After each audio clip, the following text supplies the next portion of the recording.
Shahrida Talaba Expo 2026 kasb ko'rgazmasi o'z ishini boshladi. Unda oliy ta'lim muassasalari bitiruvchilari, ish beruvchi tashkilotlar va yirik kompaniyalar bir maydonda jam bo'lib, yoshlar uchun yangi ish va kasbiy rivojlanish imkoniyatlarini taqdim etmoqda. Ayni damda tadbir tafsilotlari bilan muxbirimiz Zebo To'xtayeva tanishtirishga tayyor. Marhamat, efirdasiz. Assalomu alaykum, rahmat Go'zal. Ayni paytda Buxoroda Talaba Expo 2026 kasb ko'rgazmasi qizg'in o'tyapti. Albatta, bu kasb ko'rgazmasi yoshlar uchun juda katta imkoniyatlar maydoni desak mubolag'a bo'lmaydi. Sababi bu yerda jami 130 ga yaqin ish beruvchilar bo'sh ish o'rinlari bilan qatnashyapti va bitiruvchi talabalar o'zlariga munosib ish o'rinlariga ega bo'lishmoqda. Biz batafsil ma'lumotlarni Buxoro Davlat texnika universiteti rektori Sadoqat Sidiqovadan olamiz. Sadoqat opa, avvalambor assalomu alaykum. Umuman bu yil Buxoro Davlat texnika universitetini qancha talabalar tamomlamoqda va ularning bandligini ta'minlash masalalari qanday yo'lga qo'yilgan va necha foiz bitiruvchilaringiz ish bilan ta'minlandi va bu Talaba Expo kasb ko'rgazmasidan yana qanday natijalar kutmoqdasiz? Assalomu alaykum.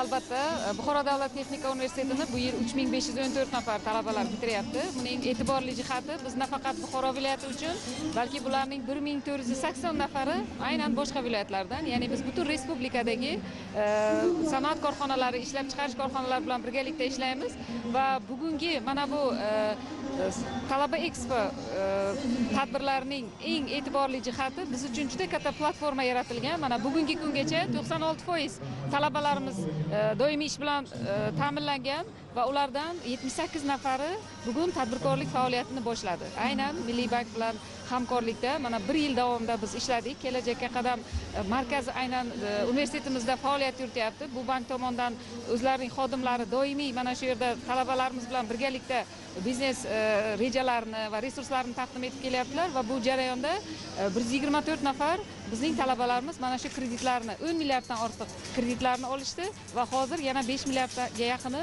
demak jarayonda kutib turibdi va bu sonlar ortida inson taqdiri albatta yotibdi. Talabalarimizning bugun oliy ta'lim bitiruvchilari va umuman professor o'qituvchilari oliy ta'lim bu prezidentimiz boshlagan islohotlarni shunchaki kuzatuvchi emas, shunchaki ishtirokchi emas, uni harakatga keltiruvchi kuch sifatida qaralyapti va bizdan xuddi shunday bitiruvchilarni, ya'ni islohotlarni da bevosita ishtirok etgan holda yangi islohotlarga bir driver sohalarni olib kiradigan va ish izlovchigina emas, bizning bitiruvchilarimiz bugun faqat ish izlovchi, bo'sh ish o'rinlarini to'ldiradigan bir ishga joylashuvchi emas, balki yangi ish o'rinlarini yaratadigan, mana shunday yangiliklar yaratadigan bir injenerlarni, mana texnika sohasini oladigan bo'lsak, mana shunday bir mutaxassislarga talab qo'yilyapti va bunda bizda bir yetishmovchilik jihati bor edi. Biz faqat ish o'rinlariga joylashtirardik va o'zining mana tadbirkorlik faoliyatini boshlamoqchi bo'lgan talabalar uchun biz yangi bir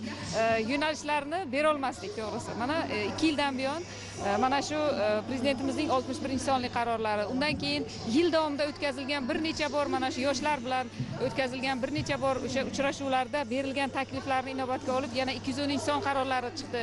Ya'ni u yerda kredit foiz stavkalari tushirib berildi. Aynan oliy ta'lim bitiruvchilarini ishga olgan ish beruvchilarga yangi imtiyozlar berildi, soliq imtiyozlari yoki o'sha talabalarni bitiruvchilarni ishga olgan tadbirkorlarni, tadbirkorlik subyektlariga yangi imtiyozli mana 10 milliardgacha bo'lgan kreditlar berish. Hozir mana shu yo'nalishlarda birgalikda ishlayapmiz. Bu jarayonlar albatta bizga juda katta yengillik beradi. Talabalarimiz bemalol xohlasa biror sanoat korxonasiga ishga joylashishi yoki mana hududlarda kichik sanoat zonalari, yoshlar sanoat zonalari uchun juda katta imkoniyatlar berilgan va u yerda ular bevosita o'zlarining tadbirkorliklarini boshlashlari mumkin va bu jarayonda biz nafaqat ularning mana shu tugatgunicha kutib turish emas, ularni mana mening birinchi kasbim loyihasi asosida aynan amaliyot davrida ularga stipendiyalar, 2 milliongacha bo'lgan stipendiyalar yoki xorijiy amaliyotlarda bo'lgan talabalarimiz uchun ham juda katta mana shunday stipendiya dasturlari berildi. Demak, biz uni mana shu Milliy bank bilan birgalikda ularning resurslaridan foydalangan holda va ular bilan birgalikda tayyorlab tadbirkorlikka va mana shunday o'zlarining ishlarini boshlashlari uchun qanot beryapmiz. Albatta bu bizning vazifamiz va bu yoshlarimizni kelajak uchun xizmat qiladi. Rahmat Sadoqat opa, o'ylaymizki bu ko'rgazmadan keyin bitiruvchi talabalar o'zlariga mos ish o'rinlarini topishadi va tadbir doirasida O'zmilliy bankning Kelajakka qadam markazi tomonidan startap loyihalar taqdimoti, rahbar va yoshlar uchrashuvi va ko'plab seminar treninglar o'tkazilishi rejalashtirilgan. Biz keyingi dasturlarimizda bu haqda yana batafsil ma'lumot beramiz. Bizda hozircha shular edi. Buxoro shahridan hamkasbimiz Zebo To'xtayeva jonli reportaj qildi. Dasturimiz esa davom etadi.